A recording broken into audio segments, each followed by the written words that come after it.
Hi guys, मेरा नाम है साहिल खान और आज की वीडियो शुरू करते हैं। सबसे पहले न्यूज़ है यूएस के इन्फ्लेशन की 3 ईयर में हाई जाता हुआ दिखाई दिया है। जुलाई के महीने के अंदर पीपीआई इनका 0.9% पे पहुंच गया है। मंथ ऑन मंथ की बात करके चले 0% था जून के महीने के अंदर भाई। साथ में एनुअल पीपीआई 3.3% पे जाता हुआ दिखाई दे रहा है। अगर हम ब्यूरो ऑफ लेबर स्टैटिस्टिक्स की बात करके चले तो भाई दिस इज कंसर्निंग। अभी साहिल खन्ना वाले चैनल के ऊपर मैंने केस स्टडी डाली है जहां पर यही पूरा कंसर्न बताया है कि ये जो डोनाल्ड ट्रंप की नस खींची पड़ी है, जो ये दवाई नहीं खा रहे हैं, इसका साइड इफेक्ट अब पूरी दुनिया को झेलना पड़ेगा। इसके अलावा डोनाल्ड ट्रंप ने कहा है कि 3 लाख फेडरल एम्प्लॉयज को निकाला जाएगा इस साल। मतलब एक तरह से वहां के गवर्नमेंट एम्प्लॉयज को निकाला जाएगा। 12.5% का रिडक्शन आएगा, जिसमें से 80% जो कट होने वाले हैं वो वॉलंटरी होने वाले हैं। मतलब अपने आप चुपचाप निकल जाएगी और 20% को फायर किया जाएगा। तो ये वाली चीज भी बहुत कंसर्निंग है भाई। एक जगह पे डोनाल्ड ट्रंप कह रहे हैं कि मैं यूएस के अंदर नौकरियां बढ़ाऊंगा, मैं चाहता हूँ टैरिफ लगे जिससे यूएस में फैक्ट्रीज लगे, यूएस में मैन्युफैक्चरिंग हो और उसकी वजह से ये हो जाएगा वो हो जाएगा, नौकरियां बन जाएगी। दूसरी साइड पे वो गवर्नमेंट एम्प्लॉयज को ही निकाल रहे हैं। इसके अलावा यूएस गवर्नमेंट का प्लान है कि वो इंटेल के कुछ स्टेक्स को बाय कर सके। ये वही वाली अप्रोच है जैसे इंडिया में वोडाफोन आइडिया के अंदर गवर्नमेंट इन्वेस्ट कर रही है, वैसे ही इंटेल के अंदर इन्वेस्ट किया जा रहा है। इंटेल बहुत ही गिरती हुई कंपनी है। कहीं ना कहीं यूएस गवर्नमेंट को लग रहा है कि इंटेल को अगर बचा ले, क्योंकि ये फैक्ट्री लगा रहे थे $28 बिलियन की फैब्रिकेशन वाली ओहायो के अंदर। तो अगर वो फैक्ट्री लग जाती तो उससे कहीं ना कहीं एनवीडिया को, एएमडी को, एप्पल को सेटअप मिल जाता जहां पर वो अपनी खुद की चिप्स वगैरह बना पाते। तो अगर डोनाल्ड ट्रंप का जो सपना है मेक इन यूएस वगैरह उसको पूरा करना है तो उसके लिए एक स्ट्रैटेजिक मूव हो सकता है इंटेल के अंदर इन्वेस्ट करना। अब यही तो कहता हूं बंदे की नस खींची पड़ी है भाई। अभी देखो कुछ टाइम पहले इंटेल के सीईओ को निकल जाना चाहिए, ये है वो वाला, ऐसी बातें करी थी कि भाई उनके चाइना से लिंक है। उसके बाद मिल के आए, उसके बाद में खबरें निकल के आ रही है कि भाई अब यूएस गवर्नमेंट इन्वेस्ट कर सकती है। यूएस गवर्नमेंट की तरफ से भाई क्लियर इंडिकेशन ये है कि अभी ये स्पेकुलेटिव हो सकता है। जब तक ऑफिशियल अनाउंसमेंट नहीं होती तब तक इस पर ध्यान नहीं देना। बट ये खबर आने के बाद में शेयर प्राइसेस भागते हुए दिखाई दिए है इंटेल के। बाकी भाई इनके बीच में बातचीत तो हो गई है, बातचीत के अंदर कुछ कंक्लूजन नहीं निकला है। पुतिन यूएस के अंदर जाते हैं, अलास्का के अंदर यूएस वाले कुछ नहीं कर पाते उनका। उसके बाद में नेगोशिएशन होती है और जितना समझ में आ रहा है कि कुछ ना कुछ बातचीत हुई है। तो बातचीत मेरे हिसाब से पॉसिबल क्या है, पुतिन ने कहा होगा कि भाई जो जो टेरिटरी मैंने कब्जा कर ली वो मेरी है। ट्रंप ने कोशिश करी होगी नेगोशिएट करने की पर वो हो नहीं पाई होगी। फिर फाइनली सोचा गया होगा चलो जेलेंस्की से बात करते हैं, लेट्स सी क्या होता है। इससे पहले जेलेंस्की ने क्लियर कर दिया था कि भाई मैं तो अपना लैंड देने के लिए तैयार नहीं हूँ। तो हाई चांसेस ये है कि ये जो मीटिंग हुई है, सुनने में तो लग रहा है कि भाई मीटिंग हो गई है, ये हो गया वो हो गया, पर हुआ कुछ भी नहीं है। रशिया ने दिखा दिया है कि भाई वो रशिया है। अब क्या अब इंडिया पे टैरिफ लगाए जाएंगे नहीं लगाए जाएंगे, मुझे उम्मीद नहीं है कि भाई इस मीटिंग के बाद में इंडिया पे टैरिफ और बढ़ेगी। इसके अलावा यूएस वालों ने इंडिया वालों को वार्न किया है कि भाई अगर ट्रंप और पुतिन का पीस टॉक नहीं हो पाता तो इंडिया के ऊपर और टैरिफ लगा देंगे। रीजन ये है कि इंडिया वाले ऑयल ले रहे हैं, साथ में मिलिट्री इक्विपमेंट्स ले रहे हैं। तो ऐसा माना जा रहा है कि जो एयर डिफेंस सिस्टम है शायद हम रशिया से वो परचेज करेंगे, S-400 या फिर S-500। लेट्स सी क्या होता है। बाकी रशियन ऑयल हम अभी भी ले रहे हैं। यूएस की तरफ से क्लियर इंडिकेशन आ रहा है भाई नहीं ले रहे इंडिया वाले, देखो हमसे डर गए और ऑयल नहीं ले रहे। बट कहानी ये है कि रशिया के ऑयल पे जो डिस्काउंट मिलता था वो $1.5 पर बैरल पे पहुंच गया। मतलब कुछ बहुत बड़ा डिस्काउंट नहीं मिल रहा। इसके चक्कर में रशियन ऑयल्स कम आ रहे हैं, बट आ रहे हैं। इसका मतलब ये नहीं है बिल्कुल ही खत्म कर दिया हमने। पहले यूएस ने रशिया के ऊपर सैंक्शन लगाए थे। सैंक्शन लगाने के टाइम पे रशिया ने अपना ऑयल सस्ते में डिस्काउंट पे हमको देना शुरू किया, हमने दबा के लिया। अब वो डिस्काउंट कम हो रहा है तो इंडिया वाले कम कर रहे हैं। सिंपल सी बात, गवर्नमेंट का ये प्लान है भाई हमारी इकोनॉमी में बैठ नहीं पड़ना चाहिए। बाहर में यूएस वाले क्या बोल रहे हैं क्या नहीं बोल रहे हमको कोई फर्क नहीं पड़ता। और इंडिया ने भाई अभी ये जो 50% टैरिफ होने वाला है इसके ऊपर कुछ बड़ी बात नहीं करी अभी तक। इसका मतलब शायद 50% टैरिफ लग जाएगा। अभी तक मुझे लग रहा था इसकी बिटवीन कुछ ना कुछ खबरें निकल के आएगी, डोनाल्ड ट्रंप पॉज की बातें कर देंगे, ये कर देंगे। बट कहीं ना कहीं ये डिस्कशन ही नहीं चल रही, एजेंडा कुछ और चल रहा है। पाकिस्तान की बातें चल रही है। अब पाकिस्तान वाले $5 ट्रिलियन के मिनरल रिजर्व की बिडिंग ओपन कर रहे हैं। यहाँ पे इंटरनेशनल बायर्स की बात करी जा रही है। US, China, Saudi Arabia, UK हो गया, टर्की हो गया, यूएई हो गया, इन सबके लोगों को इनवाइट किया जा रहा है कि आप इन्वेस्ट करो। कहा जा रहा है 6 से 8 महीने के अंदर ये फाइनलाइज हो जाएगा। बट सवाल ये है क्या ये होगा या नहीं होगा, क्योंकि बलूचिस्तान के अंदर ये भाई लैंड पड़ा है।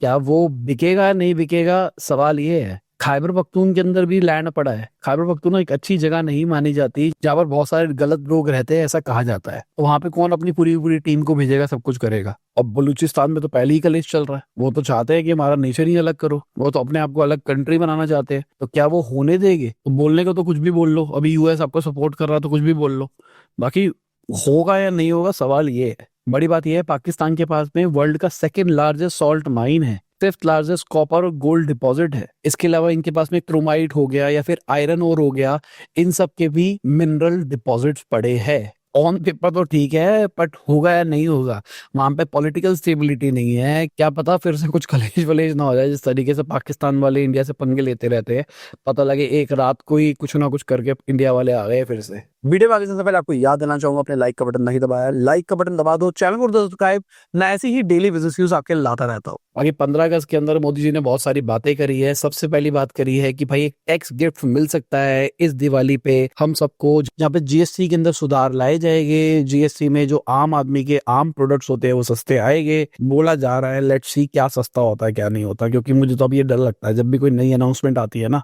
वो उल्टी बढ़ती है। मतलब सोचा जाता है कि ये हो जाएगा ये हो जाएगा, पर वो सबका साथ तो होता है पर सबका विकास नहीं होता है। कहा जा रहा है जो नए जीएसटी रिफॉर्म्स आने वाले हैं, यहाँ पर एमएसएमई को फायदा होने वाला है, टैक्स कम होता हुआ दिखाई देगा। Let's see. बाकी डिजिटल पेमेंट्स के बारे में बात करिए कि भाई यूपीआई की वजह से हम डिजिटल में ग्लोबल लीडर बनते हुए दिखाई दे रहे हैं। रियल टाइम ट्रांजैक्शंस के बारे में बात करी है, साथ में सेल्फ रिलायंस के बारे में बात करी है कि भाई यूथ को जो इंडिया मेड प्रोडक्ट वगैरह होता है उसके ऊपर ध्यान देना चाहिए, बाहर की डिपेंडेंसी को कम से कम करने की कोशिश करनी चाहिए। बाकी कई लोगों ने देखा होगा पिछले कुछ टाइम से कहीं ना कहीं मैं करंट गवर्नमेंट के उल्टा बोल देता हूँ, क्योंकि पहले तो मैं सपोर्ट किया करता था, अब अचानक उल्टा क्यों बोल रहा हूँ? भाई देखो, मैं किसी के साथ किसी के खिलाफ नहीं हूँ, मेरे को जो लगता है मैं उस हिसाब से चलता हूँ। पहले मुझे सब कुछ अच्छा लगता था, अब मुझे कुछ कुछ चीजें सही नहीं लग रही है। कुछ कुछ चीजें अभी भी बहुत अच्छी है, बट कुछ कुछ चीजों में अभी अभी प्रॉब्लम्स होती हुई दिखाई दे रही है, या मैं कहूँगा अब सामने आनी शुरू हो रही है। और जितने भी लोग एंटी मोदी है, आपका भाई फेवरेट बंदा वीडियो नहीं बना रहा इन टॉपिक्स के ऊपर ना, क्यों नहीं बना रहा? पीछे से पैसे नहीं आ रहे, वो पैसे के लिए काम करते हैं कई लोग। नाम नहीं लूंगा किसकी बात कर रहा हूँ, पर समझ जाते हैं लोग। बाकी गवर्नमेंट वालों ने नई ई आधार मोबाइल ऐप निकाल दी है, जहां पर आप सारे डेटास को चेंज कर पाओगे विद इन ऐप। मतलब आधार के सारे अपडेट, अपना एड्रेस नंबर वगैरह जो भी चेंज करना है कर लो। इंटीग्रेशंस रहेगा जहां पर गवर्नमेंट के डेटाबेस से भी सारा सारा डेटा आ जाएगा, आपका लाइसेंस वगैरह सब कुछ। तो देखा जाए तो this is very convenient, but this is also very risky. अब हमको कहीं जाना नहीं पड़ेगा, सब कुछ घर से ही हो जाएगा, बट कहीं ना कहीं अब ऑफिशियली हमारा सारा डेटा एक ही जगह पे लिंक हो जाएगा। वो हैक भी हो सकता है, जिससे मिसयूज भी हो सकता है, और शायद उसका इस्तेमाल करके हमारा बहुत कुछ चेक भी किया जा सकता है। बाकी जेप्टो वाले भाई थर्ड नंबर पे आ गए क्विक कॉमर्स की बात करके चले तो। कॉन्स्टेंटली घटते हुए दिखाई दे रहा है, डाउनफॉल दिखाई दे रहा है। पहले जिस तरीके से आगे बढ़ रहे थे, आईपीओ लाने की बातें कर रहे थे, अचानक ही कुछ हुआ है, वो पता नहीं क्या हुआ है। मैंने उस टाइम भी बोला था आपको कि कुछ हुआ है जिसके चक्कर में इन्होंने सारे प्रोसेस को ही हॉल्ट कर दिया है। इनके लिए आज अपना जीएमवी कम करना या फिर अपनी ग्रोथ रेट को थोड़ा कंट्रोल रखना ज्यादा इंपॉर्टेंट नहीं रह गया है। इनके लिए हो गया भाई प्रॉफिटेबिलिटी की डायरेक्शन में जाना। दिस मीन्स पीछे से कहीं ना कहीं प्रेशर आ रहा है। पहले की तरह सीन नहीं चल रहा कि ठीक है भाई कोई नहीं जलाओ पैसे हम बैठे हैं। यहाँ पे कहीं ना कहीं पीछे से प्रेशर आ रहा है कि भाई प्रॉफिट क्यों नहीं बना रहे, प्रॉफिट बनाओ, आईपीओ निकालो। अगर प्रॉफिट के बिना आईपीओ नहीं निकालोगे तो दिक्कत आ जाएगी। बाकी यहाँ पे अगर हम ब्लिंकिट को देखें तो भाई 52% मार्केट शेयर पे पहुंच गए, जो कि बढ़िया बात है। पिछले साल नवंबर की बात करके चले तो उस टाइम पे ब्लिंकिट 46% पे था, जेप्टो 29% पे था, तो वो घट के अब 23% पे आ गया है। स्विगी का जो इंस्टामार्ट है वो 25% पे आ गया है, जो कि पहले भी 25% पे हुआ करता था, बट ब्लिंकिट 46% से 52% पे जाता हुआ दिखाई दिया, जो कि अच्छी बात है। बाकी कंपनी वालों ने अपने डेटा के ऊपर डिस्प्यूट भी डाला है कि भाई हमारे एक्चुअल नंबर कुछ और है, जो दिखाए जा रहे हैं वो नहीं है। ये क्यों हो रहा है? मुझे अगेन ये सारी चीजें हो रही है, पता है, खबरें आ रही है कि भाई ऐसा कुछ हो रहा है, जेप्टो के साथ ऐसा कुछ हो रहा है, ऐसा कुछ आ रहा है, फिर कंपनी कह रही है कि नहीं नहीं हमने ऐसा कुछ नहीं, ऐसा कुछ नहीं, ऐसा कुछ नहीं, ऐसा कुछ नहीं है।